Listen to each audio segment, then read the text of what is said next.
Informação semanal com Fátima Moreira.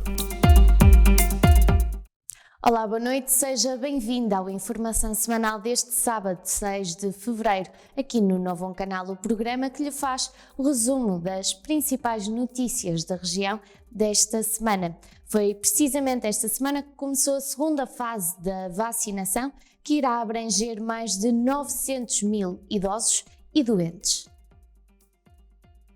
O primeiro-ministro António Costa, acompanhado pela ministra da Saúde, Marta Temido, realçou esta quarta-feira, no arranque do começo do processo de vacinação na Unidade de Saúde Familiar e no Centro de Saúde de Alvalade, Lisboa, que começa agora uma nova fase no processo de vacinação, abrangendo o universo de mais de 900 mil pessoas. É uma nova fase muito mais exigente do que estivemos até agora. Abrange um universo total de cerca de 900 mil pessoas, entre aqueles que têm mais de 80 anos e aqueles que têm mais de 50 anos, que têm um conjunto de doenças associadas, e que vai exigir uma grande capacidade de mobilização de todas estas unidades de saúde. Agora vamos dar um grande salto. Este grande salto é de facto começar a chegar a uma população muito mais diversificada e recorrendo também a espaços menos confinados, como são os hospitais ou os lares, e começando a alargar a toda a população. O multiusos de Gondomar foi transformado no centro de vacinação Covid-19. O multiusos de Gondomar foi transformado temporariamente num centro de vacinação municipal contra a Covid-19. A autarquia esclarece na sua página oficial que o espaço foi cedido pelo município ao Serviço Nacional de Saúde. Foi montado num curto espaço de tempo e nesta fase de vacinação contra a Covid-19 irá permitir administrar a vacina a cerca de 13 mil gondomarenses, entre pessoas com mais de 80 anos de idade e pessoas com mais de 50 anos de idade com várias comorbilidades. O município avança ainda que, além do espaço, foram também disponibilizados recursos humanos da Câmara Municipal ao serviço deste centro de vacinação, nomeadamente para executar toda a logística e limpeza do espaço. O município de Passos de Ferreira disponibilizou o sistema inovador de inquéritos epidemiológicos à ARS Norte. Passos de Ferreira disponibilizou o Sistema Inovador de Inquéritos Epidemiológicos à Administração Regional de Saúde do Norte. A autarquia passense esclarece em comunicado que o Presidente da Câmara Municipal de Passos de Ferreira, Humberto Brito, disponibilizou a equipa multidisciplinar de acompanhamento EMA de Passos de Ferreira, criada pela Câmara Municipal para a realização de inquéritos epidemiológicos, de modo a que outras unidades de saúde pública do país possam usufruir deste equipamento e desta equipa. O município avança que o Executivo Municipal cedeu também técnicos da autarquia para formar e dar ferramentas a outros que também necessitem e disponibilizou a equipa dos colaboradores da Câmara Municipal de Passos de Ferreira para realizar este trabalho em conjunto com outras OSP do país, que possam estar a ter algumas dificuldades para gerir a sua situação no momento presente. A taxa de população empregada diminuiu 0,2% em relação ao mês anterior, segundo os dados do Instituto Nacional de Estatística. A população empregada diminuiu 0,2% em relação ao mês anterior e 1,1% relativamente ao mesmo mês de 2019, tendo aumentado 0,9% em relação a 3 meses antes. As conclusões são do Instituto Nacional de Estatística, que esclarece que a população desempregada diminuiu 10,2% em relação a novembro de 2020, 18,7% relativamente a setembro do mesmo ano e 4,8% 6,8% por comparação com dezembro de 2019. Os dados provisórios do INE evidenciam que a taxa de desemprego situou-se em 6,5%, menos 0,6 pp que no mês precedente, menos 1,4 pp que 3 meses antes e menos 0,2 pp que no mês homólogo de 2019, sendo que a taxa de subutilização do trabalho situou-se em 13,4%, valor inferior em 0,6 pp ao do mês anterior e em 2,0 pp ao de setembro de 2020 e superior em 0,8 pp ao do mesmo mês de 2019.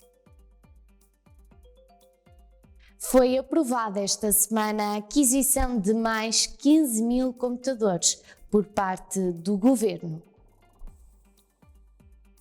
O Conselho de Ministros aprovou uma resolução que possibilita a compra imediata de mais 15 mil computadores, que vão somar-se aos 100 mil kits já distribuídos às escolas no primeiro período letivo e aos 335 mil equipamentos comprados no âmbito do programa Escola Digital, com recurso a fundos comunitários. O Gabinete do Ministro da Educação, em comunicado à Comunicação Social, esclarece que a resolução do Conselho de Ministros, que autoriza a realização de despesa adicional de 4,5 milhões de euros, permite responder à oportunidade de mercado que surgiu nos últimos dias. O procedimento de compra destes 15 mil computadores está já a ser desencadeado pela Secretaria-Geral da Educação e Ciência. O mesmo gabinete avança que, adicionalmente, no sentido de tentar agilizar os procedimentos para ultrapassar os atuais constrangimentos logísticos no transporte internacional de carga, o Governo tem vindo a trabalhar com as empresas fornecedoras para procurar garantir que a entrega dos 335 mil computadores já comprados aconteça dentro dos prazos contratualmente previstos. Comemorou-se esta semana o Dia Mundial da Luta contra o Cancro e a Liga Portuguesa tem um audiolivro que explica a doença às crianças. A Liga Portuguesa lançou esta quinta-feira, dia em que se assinalou o Dia Mundial da Luta contra o Cancro, o projeto Os Superpoderes de Júlia, um audiolivro que tem como propósito ajudar os adultos a explicar o que é a doença aos mais pequenos. A instituição esclarece na sua publicação oficial do Facebook que no país são diagnosticados cerca de 60 mil novos casos de cancro todos os anos, impactando milhares de famílias portuguesas. Como será para uma criança ver um adulto que lhe é próximo lutar contra esta doença? O projeto, segundo a Liga Portuguesa contra o Cancro, pretende também ajudar as crianças a entender melhor a doença, qual o impacto que tem no agregado familiar, usando uma linguagem simples, de fácil percepção e entendimento. O objetivo deste audiolivro é ajudar os adultos a explicar às crianças o que é o cancro, qual é o seu impacto no dia-a-dia da família e como podem os mais pequenos fazer a diferença e ajudar o seu familiar para uma melhor recuperação. A Guarda Nacional Republicana lançou também esta semana uma campanha contra a violência nas escolas. Não sou um alvo, assim se designa o nome da campanha que a GNR lançou este sábado e que tem como objetivos combater a violência nas escolas. A GNR esclarece na sua publicação online que a campanha, além do combate, tem como foco a prevenção da violência nas escolas e estabelecimentos de ensino. Hoje, dia 30 de janeiro, dia em que se comemora o Dia Internacional da Não Violência e da Paz nas escolas, a GNR, em parceria com cerca de 150 municípios, lança a campanha nacional de sensibilização #Não Sou um Alvo, visando contribuir para a prevenção e para o combate à violência em ambiente escolar. Refere a publicação que esclarece que, apesar da interrupção letiva suscitada pela crise sanitária que o país está a viver, confirma que optou por implementar esta campanha.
Lousada prossegue com a sensibilização para a adoção consciente de animais.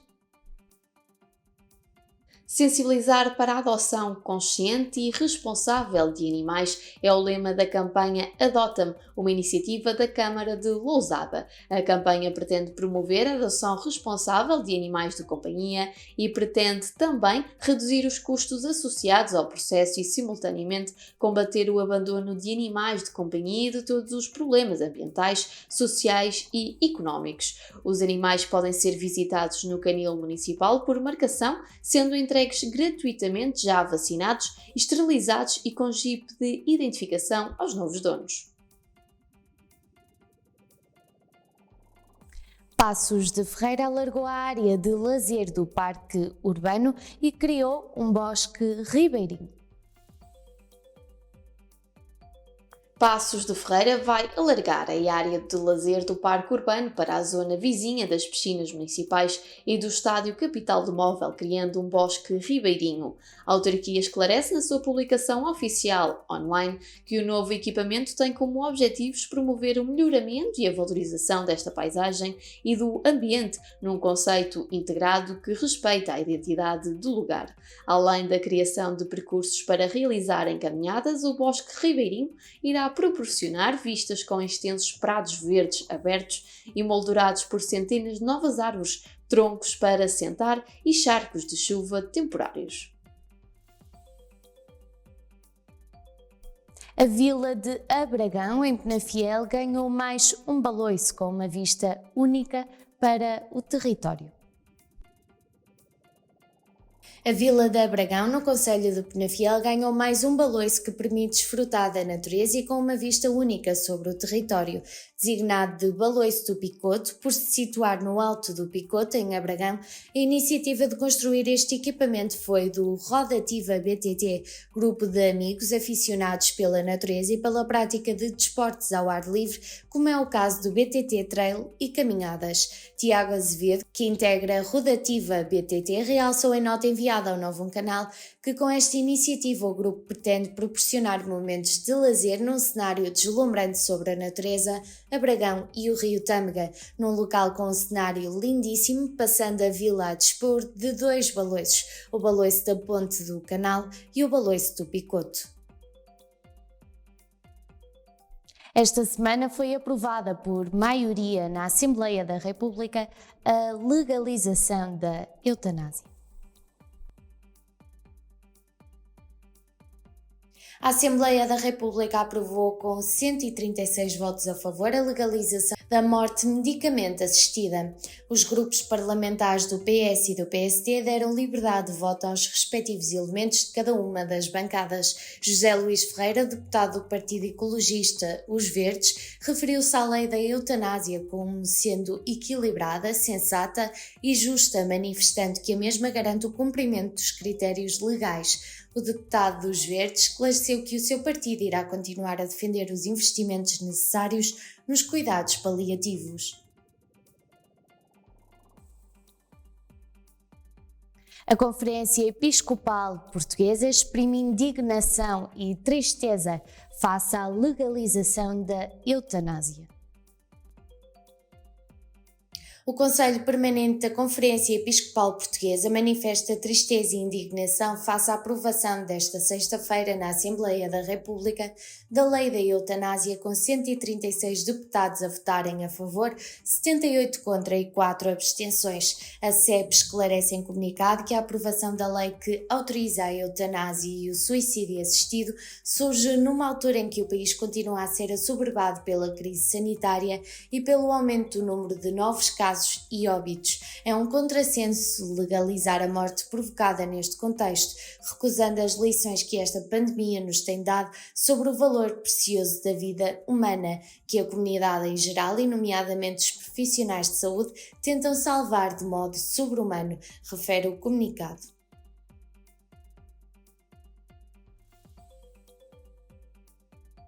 O Novo Canal saiu à rua e quis saber qual é a opinião dos portugueses sobre este tema.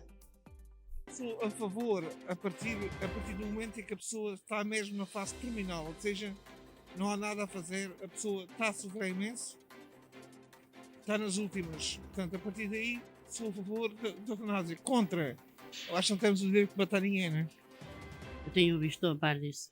Eu não acho bem assim, as pessoas morrem quando tiver de morrer. Agora, essa morte assim, provocada, não gosto, não é assim, não.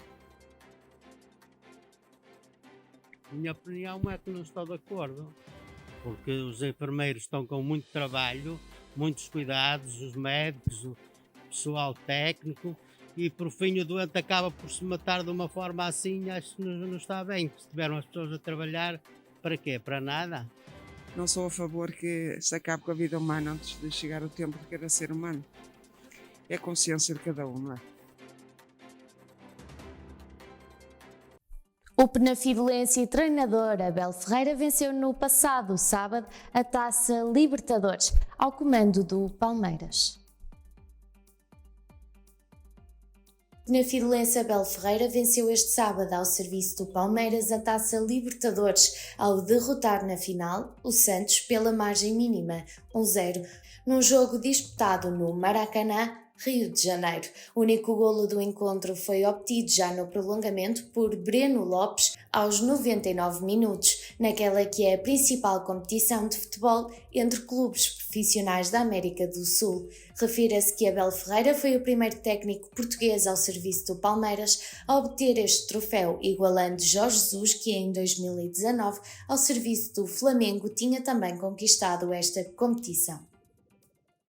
O que me veio à cabeça, o que significa para mim, é muita hora de estudo, muita hora de trabalho, mas infelizmente, e o que mais me custa é isto, tu para seres bom treinador, vou voltar a repetir.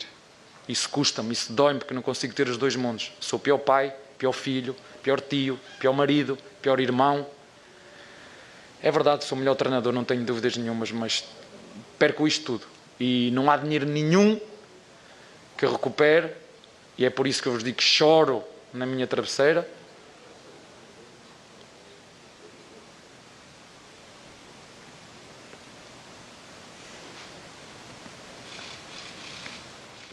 Depois desta conquista, Penafiel propôs a atribuição da medalha de ouro ao penafidelense. Penafiel vai propor a atribuição da medalha de ouro ao treinador Abel Ferreira, técnico do Palmeiras, que conquistou no sábado a Taça Libertadores, a mais importante competição da América Latina. Já esta segunda-feira, em reunião de Câmara, o executivo penafidelense aprovou um voto de louvor ao penafidelense e anunciou que vai propor o seu reconhecimento de cidadão honorário. Citado em comunicado, o presidente da Câmara Municipal de Penafiel, Antonino de Sousa, realçou que Abel Ferreira elevou o nome de Portugal no panorama do futebol mundial. O chefe do executivo destacou que todos os penafidelenses sentiram um orgulho imenso nesta vitória. Como sempre, o Novo Canal quis saber a opinião dos penafidelenses sobre a conquista de Abel Ferreira e, consequentemente, a atribuição da medalha de ouro da cidade. Eu, como penafidelense, acho que em princípio foi uma grande vitória e como penafidelense e para Penafiel é um grande prestígio. É uma vitória boa, não só para Penafiel, também para Portugal, de maneira também a distinguir os treinadores portugueses. Claro que vai sempre elevar muito o nome da nossa cidade. E acho que, sendo o Abel Ferreira um município de Penafiel, ficamos bastante satisfeitos porque indiretamente dá a conhecer a nossa terra. É um grande acontecimento desportivo levado a cabo por uma pessoa de Penafiel, como treinador de Penafiel. É um orgulho, certo? Claro, sim, como penafidelense e como português, acima de tudo. Surgiu esta semana um surto de Covid-19 no plantel do Futebol Clube de Penafiel. O Futebol Clube de Penafiel tem um surto ativo de Covid-19. 12 jogadores, um elemento da equipa técnica e um elemento do staff estão infectados. A informação foi confirmada pelo clube num comunicado divulgado na página de Facebook do emblema penafidelense. No mesmo comunicado, o clube confirmou ainda que todos os elementos positivos estão bem, apesar de sintomáticos, e a ser acompanhados pelo Departamento Clínico do Futebol Clube de Penafiel SAD e autoridades de saúde. Em Amarante, o Gabinete de Apoio Psicológico e Intervenção em Crise reforçou as respostas. O Gabinete de Apoio Psicológico e a resposta da intervenção em crise em Amarante foram reforçadas. Segundo a autarquia, a situação de pandemia provocada pela Covid-19 levou os serviços de saúde do município a implementar respostas adaptadas à nova realidade, promovendo o reforço destas respostas. O município esclarece, em comunicado, que desde a primeira vaga que Amarante disponibiliza acompanhamento psicológico a adultos, jovens, crianças e suas famílias em situação de crise emocional.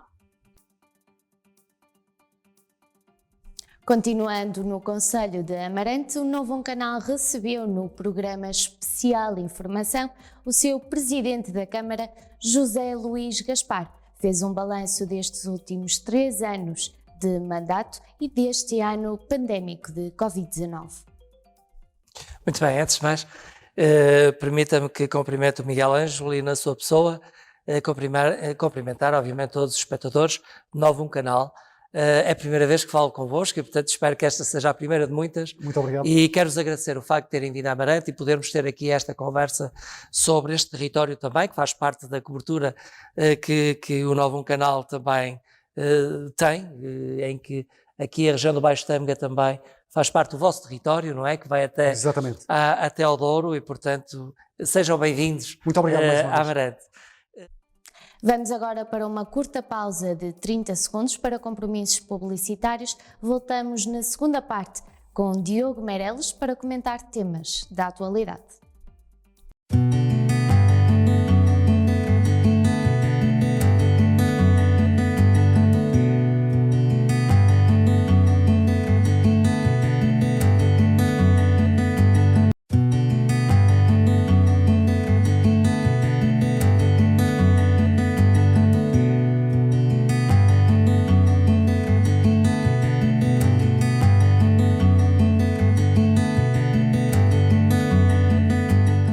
Estamos de volta à segunda parte deste Informação Semanal, 6 de fevereiro, e como já tinha dito anteriormente, já tenho na minha companhia Diogo Meireles. Boa noite, Diogo. Olá, boa noite, Fátima. Seja muito bem-vindo mais uma vez aqui ao Informação Semanal. Obrigado.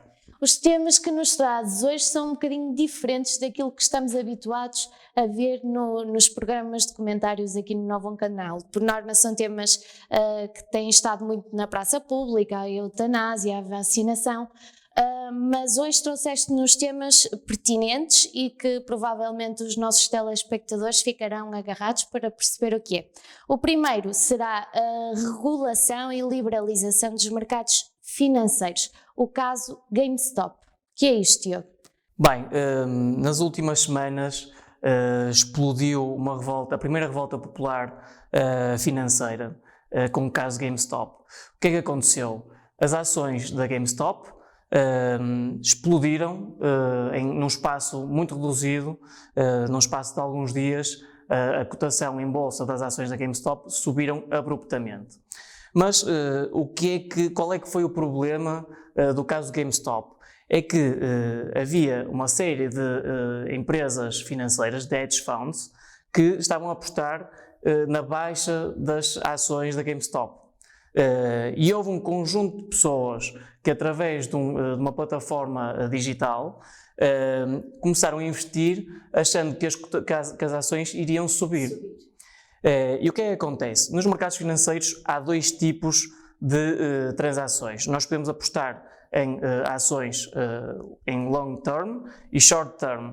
As long term são aquelas que nós mais correntemente conhecemos, que são, nós apostamos, compramos ações a pensar que o preço das mesmas vão subir. Vão subir, exatamente. Mas também podemos, a longo prazo, exatamente. Portanto, apostamos numa subida, investimos numas ações e pensamos, daqui a algum tempo... O retorno será maior. O retorno será maior porque o preço vai subir. Mas também há quem aposte achando que o preço das ações vai descer. E era isso que tinha vindo a acontecer com a GameStop. Havia uma série de hedge funds que apostavam que as ações iriam descer. Mas houve um grupo de pessoas que, olhando para a caracterização financeira da empresa, achou que essa aposta não refletia a saúde financeira da empresa. E apostaram na valorização das ações. E o que é que aconteceu aqui? Quando se aposta na baixa das ações, as perdas podem ser infinitas. Portanto, na teoria, as perdas são infinitas, sendo que é muito mais arriscado. É muito mais arriscado. E o que é que aconteceu? Porque os hedge funds não estavam à espera a apostar na falência da empresa, como houve este movimento popular em que fez com que as ações subissem, esses hedge funds perderam quantias avultadas de dinheiro. Portanto, para explicar o que aconteceu, foi mais ou menos isto que se passou. Mas há, naturalmente, repercussões destes investimentos. E quais é que foram? Os mercados financeiros, no caso, os hedge funds, os fundos de investimento, agora lembraram-se que, afinal, faz sentido regular o mercado financeiro. E isto remonta-nos a 2007, 2008, porque, na altura, aconteceu uma coisa semelhante, portanto, na altura apostou-se que determinadas empresas iriam falir, o caso do Lehman Brothers, que acabou por falir, mas aí o que é que aconteceu? Quem perdeu dinheiro, depois acabaram por ser os contribuintes. Porquê? Os bancos foram à falência, os governos resgataram os bancos, tiveram de aumentar os impostos para suprir essas falhas. Sim. E na altura não se falou tanto da regulação dos mercados financeiros. E porquê é que eu trouxe este tema? Porque se na altura não se falou na regulação dos mercados financeiros, quando foram os cidadãos depois a pagar, e desta vez, como foram os fundos de investimento, já se começa a falar na regulação. Não pode haver dois pesos e duas medidas. Quem é que define esta regulação? Quando é que se deve fazer a regulação ou não? Quem define, no caso de Portugal, há uma entidade reguladora dos mercados imobiliários, a CMVM, a Bolsa de Valores PSI 20, a Bolsa de Valores de Lisboa, também tem a sua cota parte, e os próprios governos também têm de aprovar medidas que regulamentam ou não, ou possam liberalizar os mercados financeiros. Portanto, são estes players que terão de tomar essas decisões. Muito bem, Diogo, sobre este tema ficamos por aqui. Tens mais alguma coisa a acrescentar? Sobre este tema, eu creio que era importante destacar que chamar aqui os governos, chamar as entidades reguladoras, porque o grave problema não é se estamos a favor ou contra dos fundos de investimento, ou se estamos a favor ou contra das perdas que depois os cidadãos podem ter. Não vamos assumir, ou no meu caso, não vou assumir nem um lado nem outro. É preciso olhar para os mercados financeiros e perceber que há falhas que têm de ser comatadas. Porque o que muitos especialistas têm dito é que os mercados financeiros não têm respondido ou não refletem a economia real. E isso é que é o problema. Portanto, na minha opinião, é preciso ter uma visão mais neutra dos mercados. Uma visão neutra dos mercados, para eles funcionarem de uma forma saudável, de uma forma justa. Obviamente que há uns que vão perder, outros vão ganhar, mas faz parte do mercado. E da economia. Mas o sistema tem de estar bem regulamentado, para que não haja desvios que prejudiquem nem uma parte nem outra, mas que depois é o normal funcionamento do mercado, que depois vai ditar quem é que perde. Muito bem, Diogo. Os próximos dois temas que nos trazes vêm em forma de pergunta. Portanto, vamos supor que esta é uma pergunta tua. Recebemos o retorno por Portugal ser o quarto país da OCDE com os impostos mais altos? É esta a pergunta que tu fazes, Diogo. Certo. Será que nós sentimos que os nossos impostos estão a ser bem empregos? Porque os impostos saem da nossa carteira. Nós trabalhamos e há uma fatia que vai para o Estado. E depois o Estado investe e tem determinadas despesas e nós sentimos o benefício dessas despesas que o Estado faz. Isto é algo que eu me venho perguntando ao longo de todos os tempos. Tens feito esse exercício na tua vida pessoal? Sim, por exemplo, quando uma pessoa olha para a folha salarial, para o recibo de vencimento, vê que aquilo que nós contamos, a percentagem é elevada. Só que depois nós temos de fazer outro exercício, E há um estudo que eu estive a analisar em que faz um exercício mais abrangente, não sendo só olhar para os impostos sobre os rendimentos. Nomeadamente falando de impostos sobre o consumo, impostos sobre os imóveis, impostos sobre a eletricidade, enfim, sobre as mais variáveis, os mais variados setores. Há muitos setores em que nós temos impostos nos imóveis, no tabaco, no álcool, tudo. Em quase tudo, quase que para falar pagamos imposto, e isso é um exagero, é um grande exagero. E é importante destacar que, o que é que diz este estudo? Este estudo avaliou 41 países da Organização para a Cooperação e Desenvolvimento Económico e Portugal é o 4º país com a taxa de imposto, a percentagem de imposto maior. E que situa-se em 72%. O que é que isto quer dizer? Do nosso vencimento, das nossas remunerações, 72% vão para o Estado. E neste caso, importa ressalvar que o que é que entra para este cálculo, para esta equação? O IRS, a TSU paga pelo empregador, a TSU paga pelo empregado e o IVA, mas o IVA numa média de 16%. Nós sabemos que há várias taxas de IVA, nomeadamente a mais comum será de 23%, e que também é a maior taxa. Mas neste caso até se está a contabilizar os 16%. Os 16% e não os 23%. Mas há outra questão aqui, que um dos impostos, no caso o IRC, é calculado com base nos rendimentos superiores. Aliás, nas pessoas que ganham mais. Mas porque é que eu resolvi mesmo assim trazer este estudo? Porque, no meu entender, eu estive a procurar estudos que analisassem a percentagem total dos impostos, não só contabilizando estes impostos que eu referi, mas também os outros impostos que nós já evidenciamos aqui, sobre os imóveis, sobre a circulação, sobre o tabaco, o álcool, etc, etc. Não encontrei um estudo que pudesse abranger todos esses. Mas estou em crer que para salários, se nós agora nos focarmos em salários médios, não só nos salários elevados, a percentagem, no final das contas, imaginemos que nós ganhamos 1.000 euros. No final do mês, se nós subtraímos todos os impostos que nós calculamos, estou em crer que a percentagem será mesmo por volta deste valor, 70%, 72%, até 75%, e isso é uma percentagem muito elevada. Porque depois, se nós víssemos como é que o dinheiro dos impostos é investido... Achas que é bem investido? É muito mal investido. Em comparação à percentagem que nos é retirada? Exatamente. Portanto, o Estado é importante que o Estado recolha imposto, senão depois também não conseguia sobreviver, exatamente, e fazer face a necessidades que tem de ser o Estado a cumprir com esses compromissos. Mas, por exemplo, quando nós agora recentemente ouvimos falar nos computadores para as escolas, não há dinheiro para os computadores nas escolas, mas esperem aí, com este nível de imposto não há dinheiro para computadores para os miúdos poderem ter ensino à distância, que é algo muito preocupante e muito relevante. Contratar profissionais de saúde, não há dinheiro com este nível de imposto.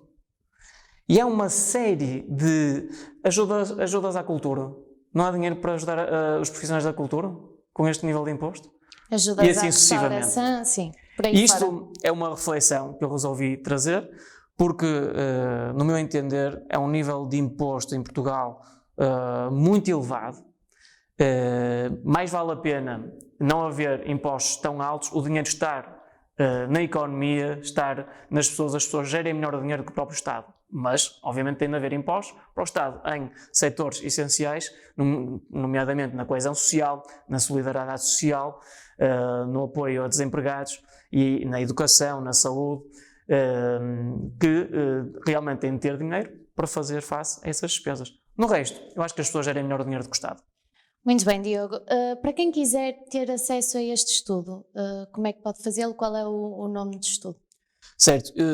Basta procurarem impostos OCDE e vão encontrar logo dois estudos. Um estudo que data de 2019 e 2017. Portanto, com estas palavras-chave, impostos OCDE, vão logo encontrar um site com esses estudos. Muito bem, muito obrigada. Passando para o terceiro tema, que também vem em forma de pergunta: que escola queremos para os mais novos? Aposta nas life skills. Nós olhamos para a escola e muitas vezes ouvimos pais dizer que, ou melhor, os professores dizem que a escola não é para educar os alunos, é para instruir os alunos. Educar é algo mais abrangente. Eu, por acaso, tenho mais a percepção da outra forma. Eu acho que cada vez mais as crianças e os nossos alunos são educados pelo ambiente escolar e não tanto em casa, porque a verdade é que a maioria das horas de um dia são passadas na escola e no ambiente escolar e não com a família em casa. Neste momento não é? Porque estamos confinados, mas numa época normal é isso que acontece. Ora, aí está, porque na prática é isso que acontece. Uma coisa é aquilo que os professores dizem, que seriam os pais que deviam educar os filhos, mas o que acontece, como tu estás a dizer, os jovens, os alunos passam mais tempo na escola e a escola tem um papel preponderante também na educação dos alunos. Mas será que há programas que eduquem os alunos? Nas life skills, por exemplo, nas soft skills? Eu aqui refiro-me mais às life skills, que acabam por ser mais abrangentes. E a proposta, e aquilo que eu gostaria de defender e também trazer aqui à discussão, era a existência de um currículo que abrangesse, um currículo sistemático que abrangesse desde o primeiro ciclo até o secundário.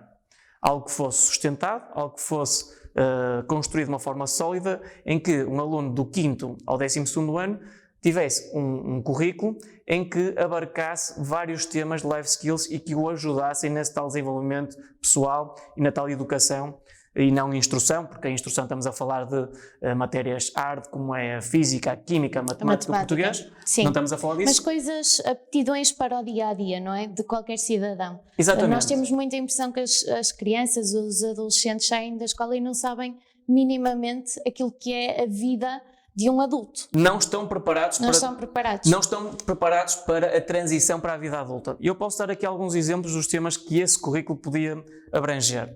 Primeiro ponto, autoestima, autoconfiança, questões relacionadas com as finanças pessoais e os impostos. Porque a questão das finanças pessoais, nós mais tarde ou mais cedo comprar uma casa, um carro, determinados investimentos que possamos fazer, a questão das finanças e como nós utilizamos o dinheiro, as poupanças, por exemplo. Tudo e mais alguma coisa. É importante que ao longo dos vários ciclos de estudo tenham já formação nesse sentido que os vai ajudar quando tiverem de fazer face a essas despesas e a gerir o dinheiro, quando forem mais adultos, quando começarem a trabalhar, quando iniciarem o primeiro emprego, que é importante já terem conhecimento do que devem fazer para benefício próprio, naturalmente. Mas também falar sobre algo que todos os profissionais devem passar na atualidade, que é a questão do stress. Gerir o stress é fundamental. Ou seja, temos aqui uma vertente também muito ligada à psicologia. Também, obviamente, ao desenvolvimento da pessoa enquanto ser humano. Sim. A parte da comunicação verbal e comunicação não verbal, e a gestão de emoções. Aqui podemos remeter também para a questão da saúde mental, mas é importante que um indivíduo saia da escola não só com capacidade para refletir sobre as tais matérias hard, mas também que saia de lá preparado para enfrentar o mundo enquanto um ser humano mais desenvolvido, mais capaz. Porquê? Porque se houver este currículo, quando chegar ao primeiro emprego, há muitos problemas que começam a surgir nos primeiros anos de trabalho que foram prevenidos atempadamente. Exato. Eu dou-te, por exemplo, um exemplo. Uma pessoa, uma criança, um adolescente que não gosta de trabalhar em equipa. Ou então que não saiba liderar.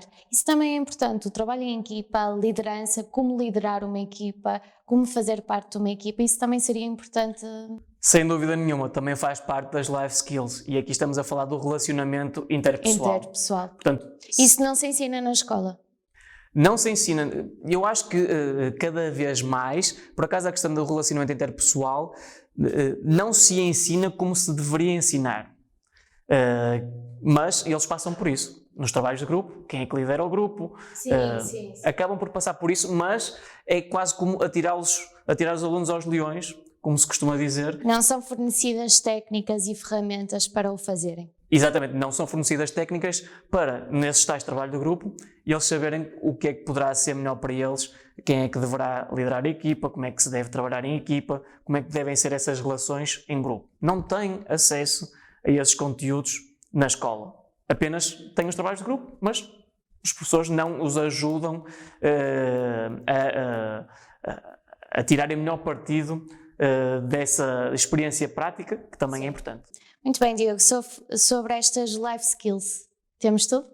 Sim, eu acho que estas life skills, acho que já importa referir que eu também não me lembrei deste tema à toa.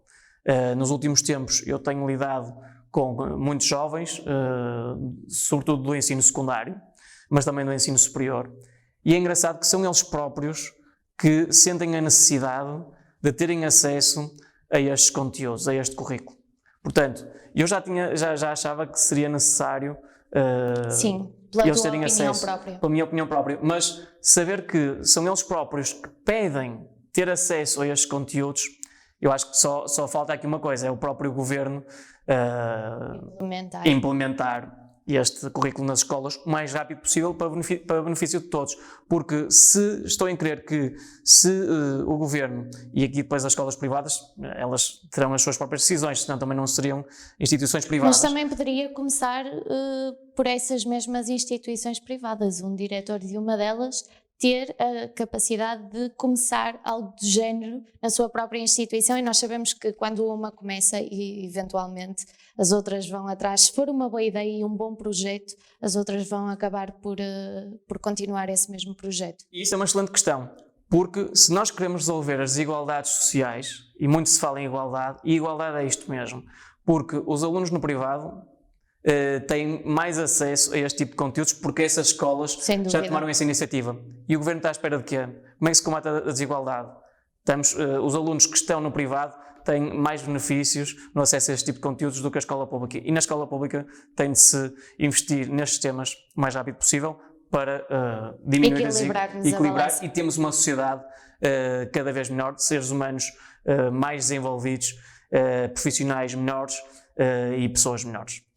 E, consequentemente, governos melhores. Exatamente. Muito obrigada, Diogo, por mais uma informação semanal. Esperamos-te daqui a 15 dias com mais temas da atualidade. Quanto a si, continuo desse lado. Já a seguir temos grande entrevista com o padre Feliciano Garcês, às 21h15, aqui no Novo Canal.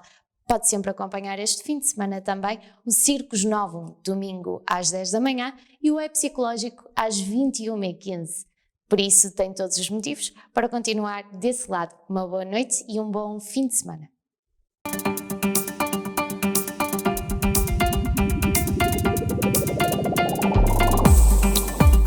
Informação semanal com Fátima Moreira.